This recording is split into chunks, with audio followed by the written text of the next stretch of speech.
Hello, everybody. My name is Jake Foot, and this is the Stripe 11 podcast. This is episode 11 of season 1.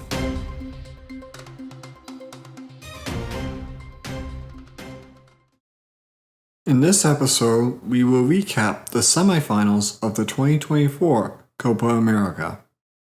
We begin today with the news that United States manager Greg Berhalter has been fired by the United States Soccer Federation. This should surprise no one given the fact that the team performed poorly during the 2024 Copa America, as they were unable to get out of the group stage.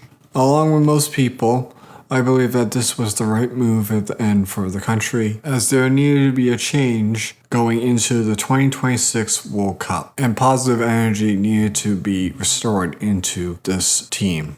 Now already, most Americans believe that their ideal candidate would be Jurgen Klopp, former famed German manager of Liverpool FC, who has many significant accomplishments on his coaching resume. However, the manager has recently retired from the club as he wanted to take a break from managing football for a while. And sources have been saying that it is currently unlikely that he will be accepting the managerial position for the United States. Whoever this manager may be, this manager needs to get the team to perform above expectations and above the norm when it comes to the perception of the United States as a football nation.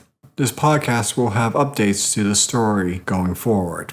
Now on to the semifinals of the 2024 Copa America. We begin with Canada versus Argentina taking place in New Jersey, New York City. Now if you remember, Canada versus Argentina was the first match of the 2024 Copa America, in which Argentina won 2-0 over Canada. Humidity was certainly a factor at the sold-out stadium in East Rutherford, New Jersey, as sand was constantly kicked up by the players on the pitch.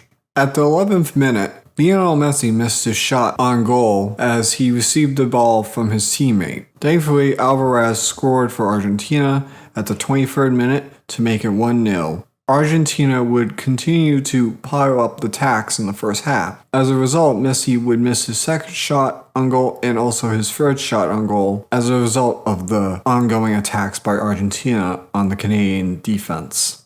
As a result, Argentina would be leading 1-0 at halftime. In the second half, which is probably a welcoming sign to Argentinian fans, Messi finally scored his first goal of the tournament. It was in the 51st minute, and honestly, it was not the prettiest of goals, but he finally managed to do it, and Argentina will lead 2-0 over Canada. That would be the resulting scoreline of the match, and Argentina moves on to the final, while Canada moves on to the third place match. This was an expected outcome, and I was not too surprised by this match. However, we must credit David Marsh for getting Canada to this point, and maybe they can get away with third place. We move on to our second semifinal, which is Colombia versus Uruguay, taking place in Charlotte, North Carolina, which is between Washington, D.C. and Miami, Florida. It was a packed stadium full of energized fans, which I will get into more at the end of this segment. In the 27th minute, Nunez's shot barely missed the goal for Uruguay. Both teams had chances at the beginning of the match, but Colombia scored on a set piece and header in the 39th minute to make it 1-0 Colombia over Uruguay. It could have been 2-0 if not for a good save by the Uruguayan goalkeeper in the 43rd minute of the match. There could have been a potential turning point for the match in the first half when Muñoz for Colombia received his second yellow card in the first half, and as a result was ejected due to him elbowing a Uruguayan player in the 45th plus 1 minute.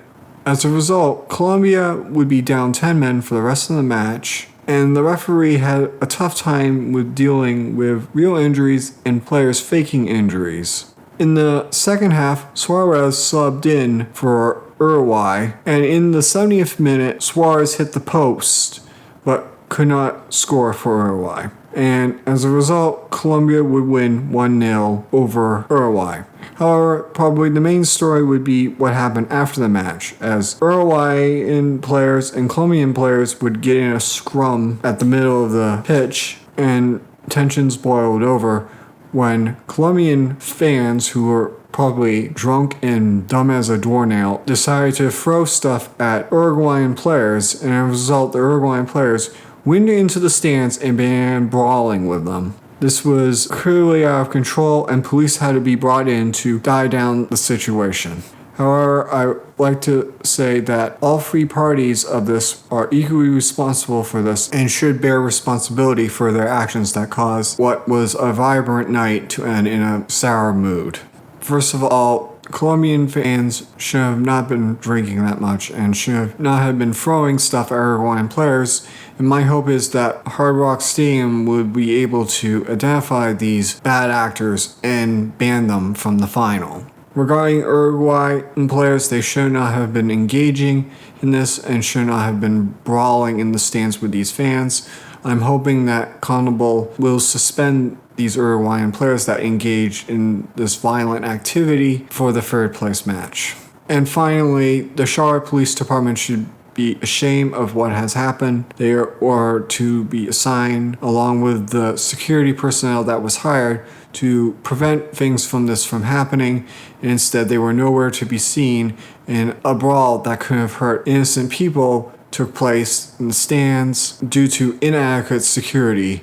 The Charlotte Police Department needs to be out in force when the third place match takes place in Charlotte and should bear responsibility for their inability to protect the public at large to prevent violent attacks occurring during sporting events. This is clearly not what the security should be during the FIFA World Cup in 2026, and obviously lessons should be made for this unfortunate incident from taking place. I'm hoping on Saturday there will be a lot more security that there was present in Charlotte. And the bottom line of this is that everyone was in the wrong when it came to this unfortunate situation. Colombian fans should not be attacking players' families and the players themselves. Uruguayan players should not be brawling in the stands with Colombian fans. And the Charlotte Police Department failed in protecting everybody from violent incidences such as this.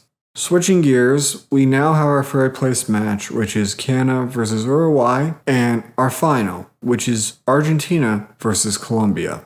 The third place match will take place on July 13th, and the final will take place on July 14th. As always, these games can be seen on Univision Networks if you prefer El Español. And if you prefer English, the third place match can be seen on FS1, while the final can be seen on Fox. I will record on July 15th to recap the third place match and the final of the 2024 Copa America. Until then, bye bye.